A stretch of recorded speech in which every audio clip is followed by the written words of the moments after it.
Жүсіпбек Аймауытов «Ақбілек» романы. Романдағы оқиғалар ақтар мен қызылдар арасында жүрген азамат соғысы кезінде жүреді. Басты кейіпкерді қиыншылықтарға мойымайтын қазақтың қызы Ақбілекті ақ офицері ұрлап кетеді. Офицер қызын анасын өлтіре қоймай, Ақбілекке табиғаттан берілген қазынасынан айырады. Ұяттан күйгеніне қарамастан жаудың қолынан қашып кетіп, ауылына қайтады.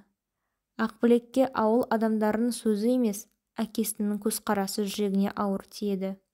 Одан тіпті сүйген ғашығы Бекболат та бет бұрады. Қолғабыс болған тек Ұрқия жеңгесі еді.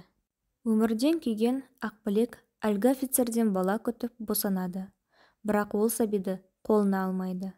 Ендігі Ұрқия жеңгесі арқасында қалада білім алады.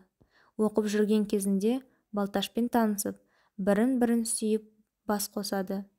Ақбілек ауылға қайтқанда алдынан бір бала жүгіріп өтеді. Ол баланы өзі босанғанын Ақбілек бірден сезіп, жолдасымен қалаға қайтады.